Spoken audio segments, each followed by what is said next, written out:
2026 में यदि आप बिहार बोर्ड इंटर का एग्जाम देंगे मेरे प्यारे प्यारे बच्चों, हम बिल्कुल बिल्कुल सही वीडियो पे आए हैं जी। क्योंकि आपको जैसा कि पता है कि बिहार बोर्ड का इंटरनेट पर जो है official model paper, Bihar board official model paper जारी हो चुका है मेरे प्यारे प्यारे बच्चों। और मॉडल पेपर जो है ना जी, यहाँ पे सीधा सा देखिए कि यहाँ पे नया प्रश्न पत्र प्रारूप और 2026 में मेरे प्यारे प्यारे बच्चों ऑफिशियल मॉडल पेपर जारी कर दिया गया है। और यदि आप बेहतर करना चाहते हैं, अपने एग्जाम में 400 प्लस नंबर लाना चाहते हैं ना जी, तो मॉडल पेपर का सोल्यूशन करना बहुत ज्यादा जरूरी है। और आज की क्लास में हम आपको सॉल्यूशन करवाने वाले हैं कि क्लास 12 जो आपका भूगोल है, क्या क्लास 12 जो आपका भूगोल है जिसे हम लोग ज्योग्राफी कहते हैं, जो ज्योग्राफी के मॉडल पेपर का सॉल्यूशन करवाएंगे मेरे प्यारे प्यारे बच्चों। तो आप लोग क्या कीजिएगा, इस वीडियो को शुरू से लेकर के अंत तक देखिएगा और आपको 100% हम बताने वाले हैं कि 2026 एग्जाम के लिए मोस्ट इंपोर्टेंट VVI यहाँ पे क्वेश्चंस का सॉल्यूशन करवाएंगे मेरे प्यारे प्यारे। बस आप लोग क्या कीजिएगा, क्लास को शुरू से लेकर के अंत तक देखिएगा। एग्जाम में मेरे प्यारे बच्चों आपको कभी भी दिक्कत नहीं होगा। और जैसा कि आप लोग देख सकते हैं कि आर्ट्स का मॉडल पेपर है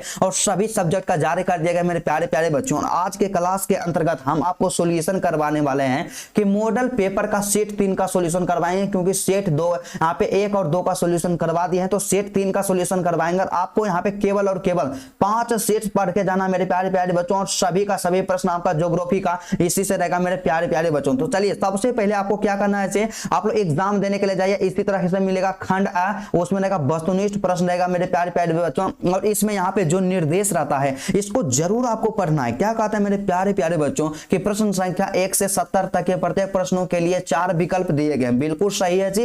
और उसके साथ ही साथ जिनमें से एक सही है, क्या कहा है, जिनमें से एक सही है अपने द्वारा चुने गए सही विकल्प पर OMR शीट पर चिन्हित करना। आपको 35 प्रश्नों को ही उत्तर देना है मेरे प्यारे प्यारे बच्चों। हम में से कई ऐसे स्टूडेंट होते हैं जो गलती क्या करते हैं, हमें 35 प्रश्न का आंसर देना रहता है और हम लोग 35 के वजह पे कहीं कहीं हम लोग 50 प्रश्न बना देते हैं। तो ऐसा गलती आपको नहीं करना है, इस तरह का रिस्क आपको नहीं लेना है। केवल और केवल आपको 35 प्रश्न बनाना और एक प्रश्न 1 नंबर का रहेगा। तो टोटल 35 नंबर का आपका ऑब्जेक्टिव होने वाला है मेरे प्यारे प्यारे बच्चों।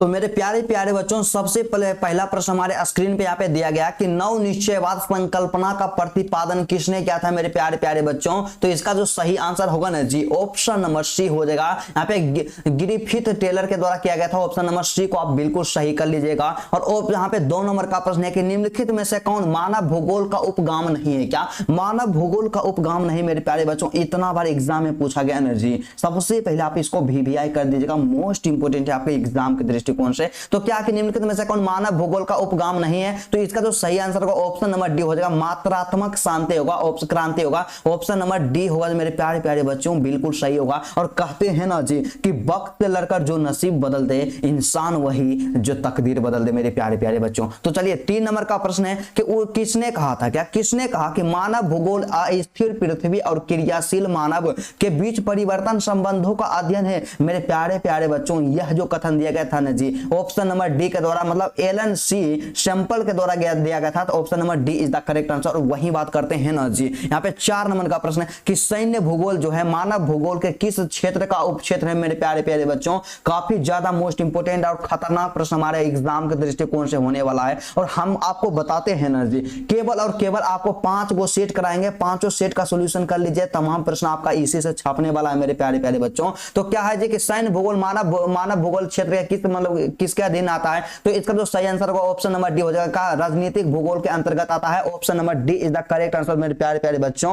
और आप लोग इसी तरह से रेगुलर क्लासेस को देखते रहिए, एग्जाम में आपको बेहतर करने से कोई नहीं रोकेगा। तो चलिए 5 नंबर का प्रश्न मेरे प्यारे प्यारे बच्चों, निम्नलिखित में से कौन क्षेत्र सघन जनसंख्या वाला, क्या सबसे ज्यादा जनसंख्या वाला मेरे प्यारे प्यारे बच्चों कौन सा क्षेत्र है। तो इसका जो सही आंसर होगा ना जी, यहाँ पे क्या हो जाएगा, दक्षिण पूर्व एशिया। क्या दक्षिण पूर्व एशिया जो है सबसे ज्यादा जनसंख्या सघन वाला क्षेत्र है। Option number D is the correct answer. वही बात करते हैं 6 नंबर का प्रश्न, इसका सिंपल सा क्या कहना है विनोद की निम्नलिखित में से कौन सा जन स्थानांतरण का प्रतिवर्ष कारण नहीं मेरे प्यारे प्यारे बच्चों, प्रतिकर्षण का कारण नहीं, मतलब सीधा क्या निम्नलिखित में से कौन जन का प्रतिकर्षण, क्या प्रतिकर्ष का कारक नहीं मेरे प्यारे बच्चों, क्या प्रतिकर्ष का कारक नहीं है। तो इसका जो सही आंसर होगा ना जी, कौन सा हो जाएगा, इसका जो सही आंसर होगा मेरे प्यारे प्यारे बच्चों क्या हो जाएगा, ऑप्शन नंबर ए हो जाएगा। यहाँ पे शैक्षणिक सुविधाएं, option number A is the correct answer. और जितने भी बच्चे अभी तक वीडियो को लाइक नहीं किए हैं तो जल्दी से आप लोग वीडियो को लाइक कर दीजिएगा, क्योंकि आप सबके लिए इतना ज्यादा इंपॉर्टेंट क्वेश्चन को लेकर के आते हैं कि 100% आपके एग्जाम में टकराएगा। क्या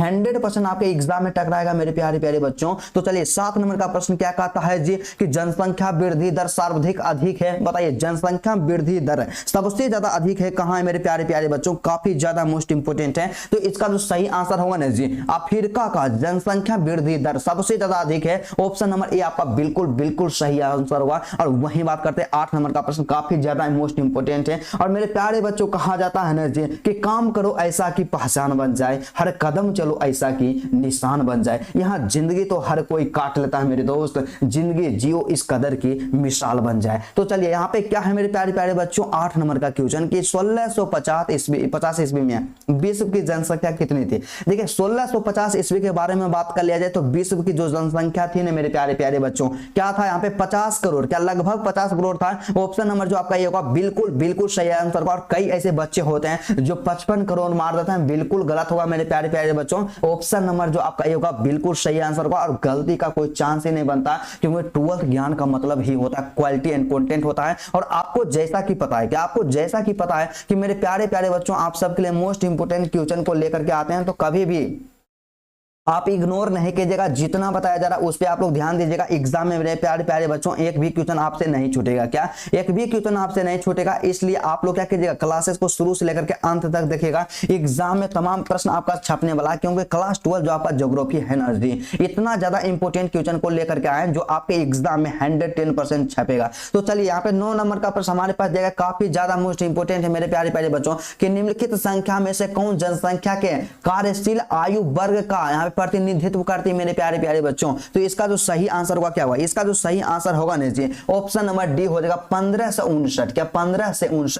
option number D is the correct answer. वही बात करते हैं 10 नंबर का मेरे प्यारे प्यारे बच्चों क्वेश्चन है कि निम्नलिखित देशों में से किसका लिंगानुपात विश्व में सबसे ज्यादा अधिक है। देखिए लिंगानुपात के बारे में बात कर लिया गया तो किस देश का लिंगानुपात जो होता है विश्व में सबसे ज्यादा अधिक होता है मेरे प्यारे प्यारे बच्चों। तो इसका जो सही आंसर क्या होगा, इसका जो सही आंसर होगा ना जी ऑप्शन नंबर बी हो जाएगा, क्या हो जाएगा लैटविया हो जाएगा। लैटविया का लिंगानुपात सबसे ज्यादा अधिक है। Option number B is the correct answer. और मेरे प्यारे प्यारे बच्चों 11 नंबर का प्रश्न हमारे पास है कि निम्नलिखित में से कौन मानव विकास सूचकांक का मापक है, क्या मानव विकास सूचकांक का मापक है मेरे प्यारे प्यारे बच्चों। तो इसका जो सही आंसर होगा ना जी यहाँ पे स्वास्थ्य भी मापक है, शिक्षा भी मापक है और साधन तक पहुंचना भी मापक है। तो ऑप्शन नंबर जो आपका डी होगा मेरे प्यारे प्यारे बच्चों बिल्कुल सही होगा। और यदि आपको वीडियो अच्छा लग रहा है ना जी तो वीडियो को आप लोग शुरू से लेकर के अंत तक देखिएगा। आपके एग्जाम में हम बोले ना कि ज्योग्राफी का जो मोस्ट इंपोर्टेंट क्वेश्चन है इसमें 35 में से 35 आपके एग्जाम में छपने वाला मेरे प्यारे प्यारे बच्चों। तो क्या कि निम्नलिखित विद्वानों में किसने मानव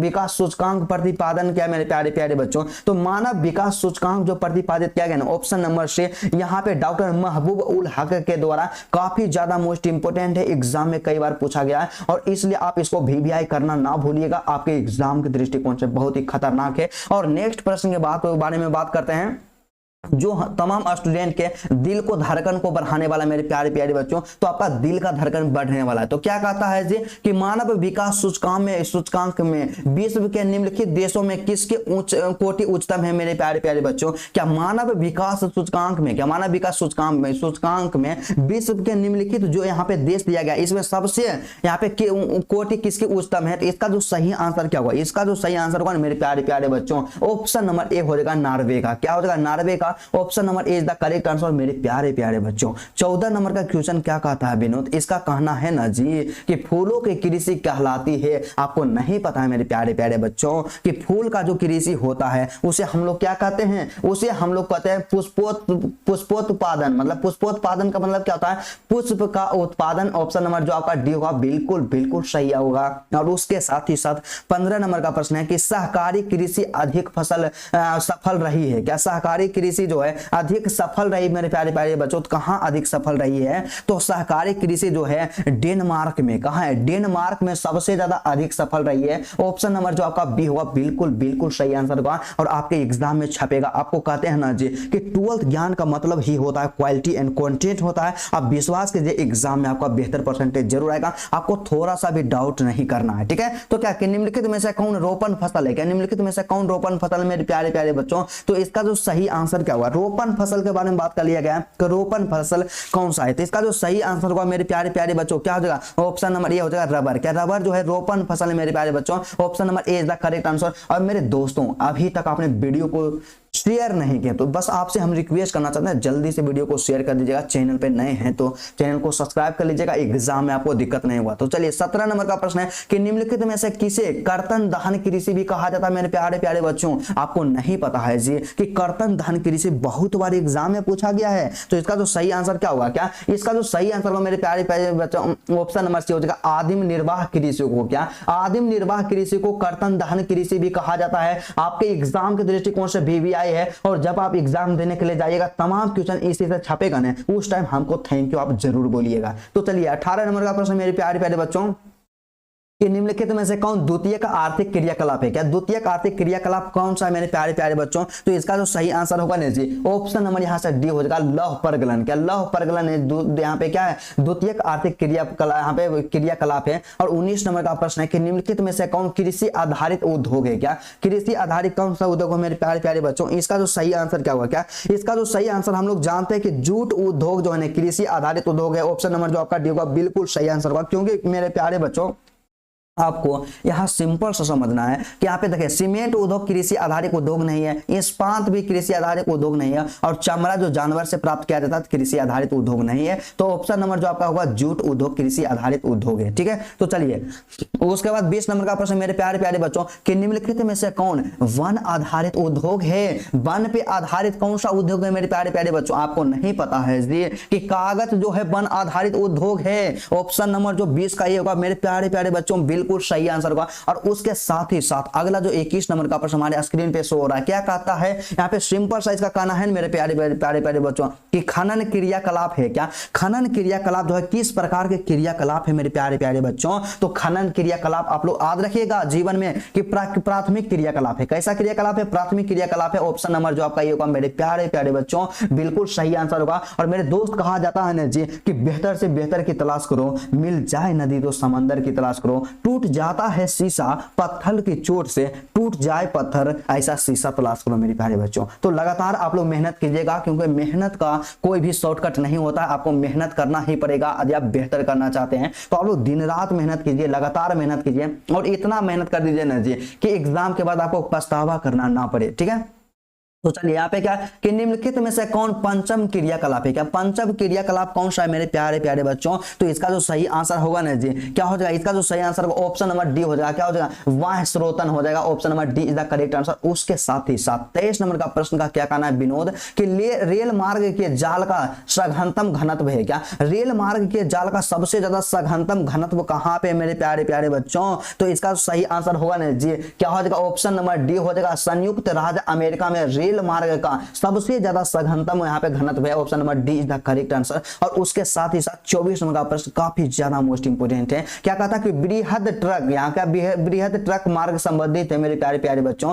तो किससे संबंधित है जी, तो किससे संबंधित है, उत्तर अटलांटिक समुद्री मार्ग से संबंधित है। ऑप्शन नंबर जो आपका यहाँ से 24 का ऑप्शन नंबर ये होगा आपका बिल्कुल सही आंसर होगा। और उसके साथ ही साथ 25 नंबर का प्रश्न हमारे पास दिया गया कि निम्नलिखित में से कौन यहाँ पे आंतरिक समुद्री पतन नहीं है मेरे प्यारे प्यारे बच्चों। देखिए आंतरिक समुद्री पतन कौन सा नहीं मेरे प्यारे प्यारे बच्चों। तो इसका जो सही आंसर हो जाएगा ना जी क्या हो जाएगा, ऑप्शन नंबर यहां से सी हो जाएगा कि एथेंस। क्या एथेंस जो है आंतरिक समुद्री पतन नहीं मेरे प्यारे प्यारे बच्चों। ऑप्शन नंबर जो आपका सी होगा बिल्कुल सही आंसर। और 26 नंबर का प्रश्न है कि लेनिनग्राद किस प्रकार का पतन है। क्या लेनिनग्राद जो है किस प्रकार का पतन है मेरे प्यारे प्यारे बच्चों। तो इसका जो सही आंसर होगा क्या होगा, ऑप्शन नंबर सी हो जाएगा औद्योगिक पतन है। क्या लेनिनग्राद जो है एक प्रकार का औद्योगिक पतन है। ऑप्शन नंबर जो आपका सी होगा मेरे प्यारे प्यारे बच्चों बिल्कुल सही आंसर होगा। और अभी तक वीडियो को लाइक नहीं किया तो जल्दी से लाइक कर लीजिएगा। आपको एग्जाम में मेरे प्यारे प्यारे बच्चों कभी भी आपको दिक्कत नहीं होगा, क्योंकि 12th ज्ञान का मतलब ही होता है क्वालिटी एंड कंटेंट।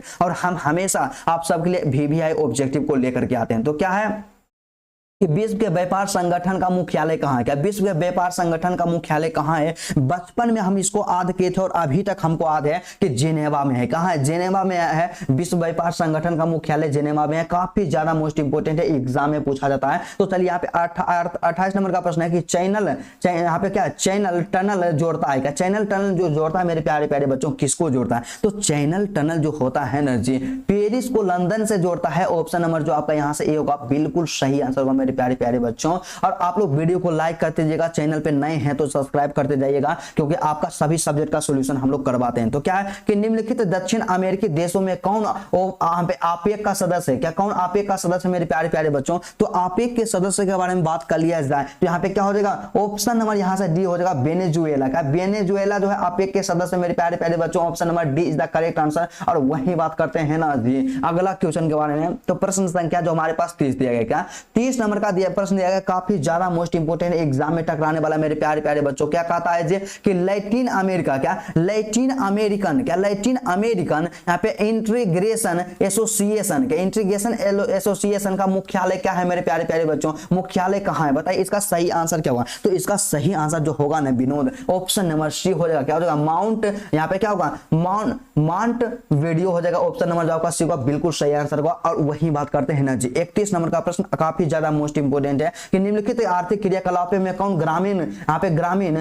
अधिवासों से संबंधित है मेरे प्यारे प्यारे बच्चों। तो इसका जो सही आंसर होगा क्या होगा, ऑप्शन नंबर ये हो जाएगा प्राथमिक क्रियाकलाप। क्या प्राथमिक क्रियाकलाप जो है यहाँ पे ग्रामीण अधिवेशों से संबंधित है, option number A is the correct answer. 32 number का प्रश्न है कि निम्नलिखित में से कौन औद्योगिक नगर है मेरे प्यारे प्यारे बच्चों। आपको समझ होना चाहिए, आपको पता होना चाहिए कि यहाँ पे क्या निम्नलिखित में से कौन औद्योगिक नगर है। तो ऑप्शन नंबर जो आपका यहाँ से बी होगा ना जी कि पीट्सबर्ग, या पीट्सबर्ग जो है और एक प्रकार का औद्योगिक नगर है, ऑप्शन नंबर जो आपका बी होगा बिल्कुल सही आंसर होगा मेरे प्यारे प्यारे बच्चों। और इसी तरह से आप रेगुलर क्लासेस को करते रहिए, आपको एग्जाम में कभी भी दिक्कत नहीं होगा। क्या आपको एग्जाम में कभी भी दिक्कत नहीं होगा। और 33 नंबर का प्रश्न का सॉल्यूशन करने से पहले हम लोग यहाँ पे क्या करते हैं मेरे प्यारे प्यारे बच्चों कि हम भी दरिया हैं, हमें अपना हुनर मालूम है, जिस तरह भी चल पड़ेंगे रास्ता हो जाएगा। काफी खतरनाक प्रश्न है। और 33 नंबर का क्वेश्चन क्या है कि निम्नलिखित में से कौन इथोपिया की राजधानी है मेरे प्यारे प्यारे बच्चों। देखिए इथोपिया का राजधानी जो है ना दोस्त कौन सा है मेरे प्यारे बच्चों, यहाँ पे इथोपिया का राजधानी कौन सा है, काफी ज्यादा मोस्ट इंपोर्टेंट। इसका जो सही आंसर हो जाएगा क्या हो जाएगा मेरे प्यारे प्यारे बच्चों, ऑप्शन नंबर सी हो जाएगा। क्या हो जाएगा, अदिस अबाबा। क्या अदिस अबाबा, ऑप्शन नंबर जो से होगा बिल्कुल सही आंसर होगा। और वही बात करते हैं 34 नंबर का प्रश्न कि निम्नलिखित में से कौन परिवहन नगर है मेरे प्यारे प्यारे बच्चों। तो परिवहन नगर जो है ना जी सिंगापुर है। क्या है, सिंगापुर जो है परिवहन नगर है, ऑप्शन नंबर जो आपका बिल्कुल सही आंसर होगा। और 35 नंबर का प्रश्न हमारे स्क्रीन पे शो कर रहा है कि निम्नलिखित में से कौन नियोजित नगर है। क्या नियोजित नगर कौन सा है मेरे प्यारे प्यारे बच्चों, आपको नहीं पता है जी कि नियोजित नगर के बारे में बात कर लिया गया है। तो नियोजित नगर कौन सा है, तो यहाँ पे ऑप्शन नंबर ए आपका होगा। क्या होगा, कैनबरा। क्या कैनबरा जो है नियोजित नगर है। मेरे प्यारे बच्चों आज की क्लास को हम लोग यहीं पे एंड करते हैं। और आज आपको जैसा कि हम मॉडल पेपर 3 का सॉल्यूशन करवा रहे थे, और इसका सेकेंड पार्ट आपको नेक्स्ट वीडियो में आपका सॉल्यूशन करवा देंगे, और आप लोग उस वीडियो को जरूर देखिएगा। और यदि आपको वीडियो अच्छा लगा तो सबसे पहले वीडियो को दिल से लाइक कर दीजिएगा, चैनल पे नए हैं तो चैनल को सब्सक्राइब कर लीजिएगा। एग्जाम में मेरे प्यारे प्यारे बच्चों आपको कभी भी दिक्कत नहीं होगा। तो चलिए आज की क्लास को यहीं पे रहने देते हैं, फिर आपसे मिलते हैं नेक्स्ट वीडियो में या नेक्स्ट टॉपिक के साथ। तब तक के लिए जय हिंद।